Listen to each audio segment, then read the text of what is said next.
நம்ம பார்க்க போகிற வீடியோ 100 வருடங்கள் கழித்து இந்த வருடம்தான் அந்த சூரிய கிரகணம் வந்து நிகழப்போகுது. ஏப்ரல் மாதம் 20ஆம் தேதி நிகழப்போகுது.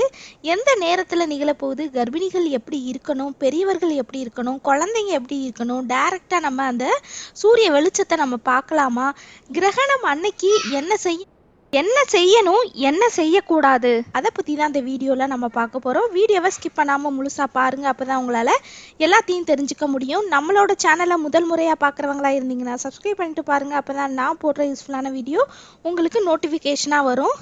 ஏப்ரல் 20ஆம் தேதி நிகழப்போகுது. அதாவது 20/4/2023 நிகழப்போகுது. எந்த நேரத்தில் நிகழப்போகுதுன்னா காலையில் 7:04 இருந்து மதியம் 12:29 வரைக்கும் இந்த கிரகணம் நிகழப்போகுது. இது ரொம்ப அரிய வகை சூரிய கிரகணம். 100 வருடங்கள் கழித்து இந்த வருடம்தான் இந்த கிரகணம் நிகழப்போகுது சொல்கிறாங்க. அது மட்டும் இல்லாமல் இது வந்து ஒரு கிரகணம் நிகழலை, 2 கிரகணம் 3 கிரகணம் ஒரே நாளில் வந்து நிகழப்போகுது.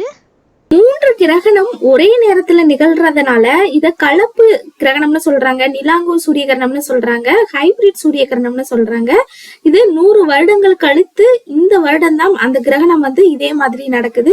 சோ இந்த நேரத்துல கர்ப்பிணிகள் என்ன செய்யணும், என்ன செய்யக்கூடாது, சிறியவர்கள் அதாவது குழந்தைங்க அவங்க எல்லாம் வந்து டைரக்டா சன்லைட்டை பார்க்கலாமா, பார்க்க கூடாதா, வயதானவர்கள், உடல்நிலை சரியில்லாதவர்கள் இவங்கெல்லாம் இந்த கிரகணத்தப்போ எப்படி இருக்கணும், எப்படி இருக்கக்கூடாது, கிரகணம் நிகழும் பொழுது எங்க போகக்கூடாதுங்கிறத அந்த வீடியோல நம்ம பார்க்க போறோம். இது கர்ப்பிணிகள் வந்து மேக்சிமம் வெளியில போறதை தவிர்த்து கொள்றது ரொம்பவே நல்லது. ரொம்ப எமர்ஜென்சினா மட்டும் நம்ம வெளியில போலாம்.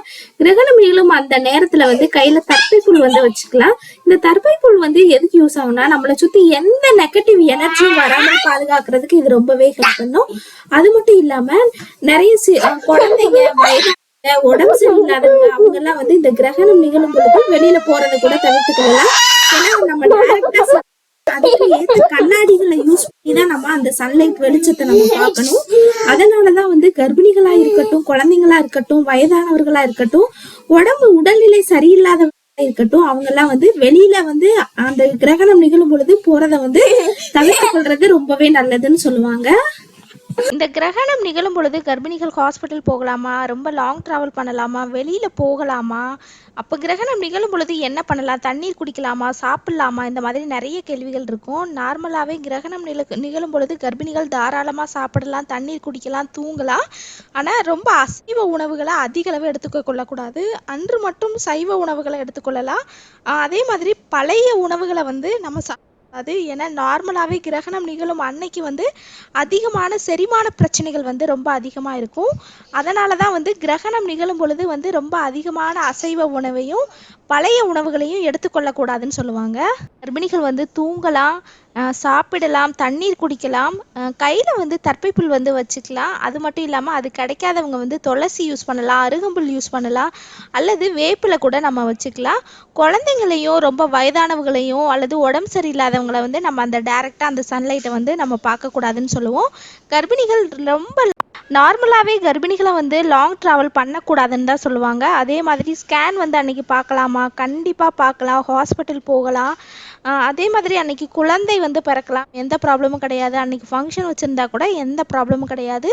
கர்ப்பிணிகள் வந்து கர்ப்பிணிகளாக இருக்கட்டும், குழந்தைங்களாக இருக்கட்டும், பெரியவங்களாக இருக்கட்டும், டைரெக்டாக சன்லைட் வந்து பார்க்கக்கூடாது. அதனால தான் வந்து நல்லா ஃபுல்லாக கவர் பண்ணிவிட்டு வெளியில் போங்கன்னு சொல்லுவோம். மற்றபடி எந்த பாதிப்பும் கிடையாது. இந்த கிரகணம் இந்தியாவில் தெரியுமா தெரியாதான்னு சொல்லிட்டு ஒரு சிலருக்கு டவுட் இருக்கும். இந்த கிரகணம் இந்தியாவில் வந்து தெரியாது.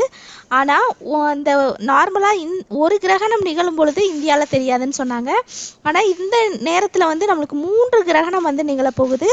அதாவது பகுதி சூரிய கிரகணமும் முழு சூரிய கிரகணமும் இந்தியாவில் தெரியாது. இந்த நெருப்பு வளைய சூரிய கிரகணம் வந்து ஒரு சில நொடிகள் வந்து பசிபிக் பெருங்கடலையும் இந்திய பெருங்கடலையும் அதோட எஃபெக்ட் வந்து இருக்குன்னு சொல்லியிருக்காங்க. ஆனால் இருக்காது. ஸோ கர்ப்பிணிகளும் குழந்தைங்களும் இந்த மாதிரி இதெல்லாம் நம்ம பயப்படணும்னு தேவையும் கிடையாதுன்னு சொல்லியிருக்காங்க. ஸோ கிரகணம் நிகழும் பொழுது மேக்சிமம் ரொம்ப இம்பார்ட்டண்ட்டாக மட்டும் வெளியில் போங்க, எந்த இதுவும் கிடையாது.